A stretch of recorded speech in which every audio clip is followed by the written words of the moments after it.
Hello students, welcome to CR International School online classes.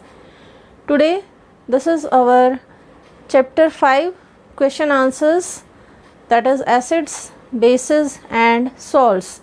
This is your chapter's name from class 7th, and today we are taking the long question answers of this chapter. So students, in the long question, the first question is define neutralization reaction. Neutralization reaction क्या होता है इसके बारे में पूछा गया है, इसकी डेफिनेशन पूछी गई है. तो जैसा कि हमने चैप्टर में पढ़ा था, इसका मतलब है वो reaction, the reaction in which an acid reacts with a base to form salt and water is called neutralization reaction. मतलब जिस रिएक्शन में हम एसिड और बेस को रिएक्ट करते हैं और उससे सॉल्ट और वाटर फॉर्म होता है, उसको न्यूट्रलाइजेशन रिएक्शन कहते हैं. Some heat is always evolved यानी प्रोड्यूस्ड इन दिस रिएक्शन. क्योंकि यहाँ पर एसिड और बेस को हम मिक्स करते हैं और उससे एक नया कंपाउंड बनता है जिसको हम सॉल्ट कहते हैं.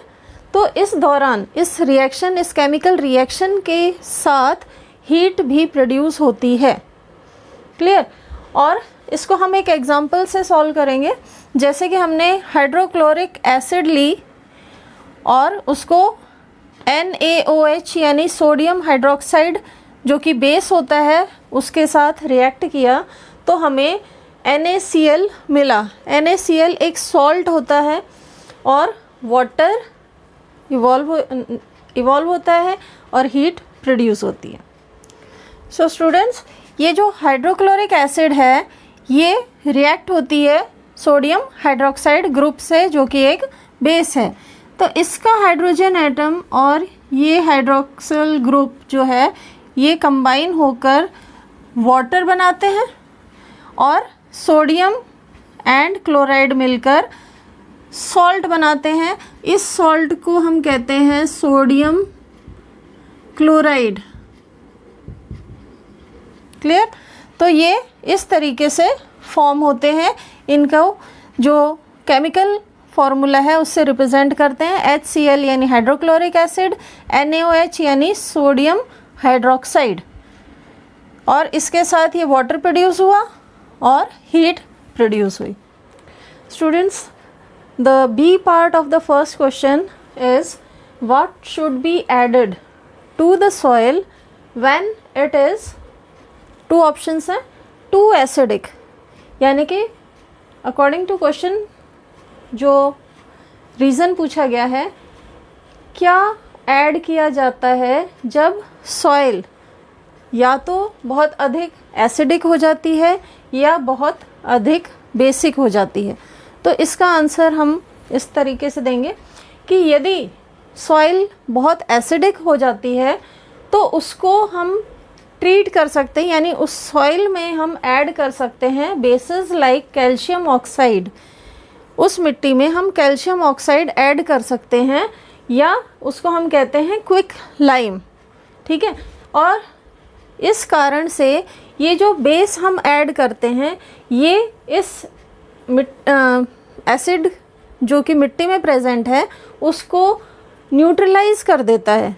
क्योंकि हमने जो पढ़ा कि एसिड और बेस जब एक दूसरे के साथ रिएक्ट होते हैं तो वो न्यूट्रलाइज हो जाते हैं और एक दूसरे का असर ख़त्म कर देते हैं. और यही कारण है कि जब बेस न्यूट्रलाइज हो जाएगा तो वो मिट्टी में प्रेजेंट एसिड को ख़त्म कर देगा, न्यूट्रल कर देगा, और जिससे सॉइल भी न्यूट्रल हो जाएगी. क्लियर? और इसी के सेकंड पार्ट में जो पूछा गया है, क्या होगा यदि सॉइल बहुत अधिक बेसिक है, यानी सॉइल में बेसिक प्रोडक्ट ज़्यादा है, तो क्या होगा. इसके लिए आपको जो डिकेइंग ऑर्गेनिक मैटर होता है जिसको हम मैन्योर, खाद या कंपोस्ट भी कहते हैं, ऑर्गेनिक होती है जो हम प्लांट्स वेस्ट, एनिमल वेस्ट से बनाते हैं, उस खाद को ऐड करेंगे सॉइल में. और ये खाद जो है, ये जो बेसिक की मात्रा, बेस की मात्रा अधिक है मिट्टी में, उसको न्यूट्रलाइज करने के लिए एसिड रिलीज़ करेगी, जिसकी वजह से मिट्टी का बेसिक नेचर न्यूट्रलाइज होकर मिट्टी न्यूट्रल हो जाएगी। स्टूडेंट्स, सी पार्ट जो है उसमें पूछा गया है व्हाट आर ऑर्गेनिक एसिड्स।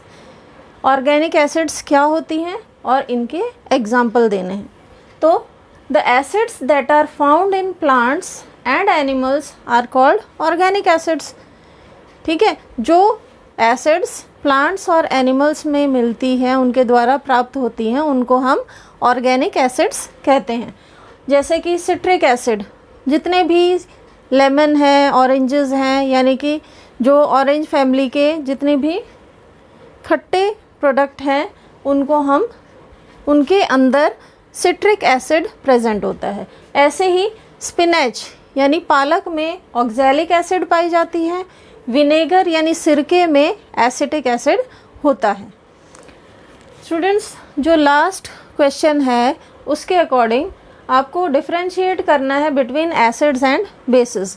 तो क्योंकि ये हमारा फर्स्ट पार्ट है जहाँ पर हम एसिड्स और बेसिस को स्टार्ट कर रहे हैं, इसलिए हम बहुत ही सिंपल तरीके से इसको प्रेजेंट करेंगे और आपको समझने में भी आसानी होगी उसके। तो इसके जो सिंपल मेथड हैं आइडेंटिफिकेशन के, वो हैं फर्स्ट, जो एसिड्स होते हैं इनका टेस्ट सॉर होता है, क्योंकि ये ऑर्गेनिक एसिड्स होते हैं और हम इनको इजीली टेस्ट कर सकते हैं। और ये एसिड केवल वही एसिड होते हैं जो वीक होते हैं। क्लियर, हम सभी एसिड्स को टेस्ट नहीं कर सकते। ये मैंने एक्सप्लेनेशन के दौरान भी बताया था कि जो स्ट्रॉन्ग एसिड्स हैं उनको आइडेंटिफाई करने के लिए हम इंडिकेटर्स का इस्तेमाल करते हैं, और जब वो कलर चेंज करके इंडिकेट करते हैं कि वो एसिड है या बेस है, तब हम उनको समझते हैं कि वो उसका नेचर क्या है। तो इसीलिए ये सिर्फ सिंपल एक थ्योरी है कि जो टेस्ट बिटर करता है, B for base and B for bitter. Clear, तो बेसिस का टेस्ट बिटर होता है, बिटर यानी कड़वा। सेकंड है, यदि एसिड्स को टच करते हैं तो ये रफ होते हैं, खुरदरे, ऐसे रफनेस हमें फील होती है अपने फिंगर्स पर। जस्ट इसके अपोजिट बेसिस सोपी फील करते हैं, स्लिपरी फील करवाते हैं। इसका जो मेन डिफरेंस है वो है, यदि हम इंडिकेटर जो लिटमस पेपर होता है उससे इसको आइडेंटिफाई करते हैं एसिड और बेस को, तो जो ब्लू कलर का लिटमस होता है, यदि हम एसिड में उसे डिप करते हैं तो उसका कलर चेंज होकर रेड में कन्वर्ट हो जाता है।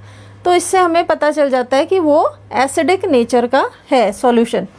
सेम वे यहाँ पर यदि बेस है तो वो रेड लिटमस पेपर को ब्लू लिटमस पेपर में कलर में चेंज कर देगा, और इसी के द्वारा हम आइडेंटिफाई कर सकते हैं कि जो भी सब्सटेंस है या सॉल्यूशन है वो एसिडिक नेचर का है या basic nature. So students, that's all from my side in this video. All the questions we have finished, और इस क्वेश्चन के साथ हमारा सारे क्वेश्चंस आपके चैप्टर के कंप्लीट हो गए हैं। और फिर भी यदि आपको किसी क्वेश्चन में डाउट है तो आप अपना कॉल करके पूछ सकते हैं। तो घर पे रहिए, सुरक्षित रहिए और समझ कर अपना काम कीजिए। Thank you.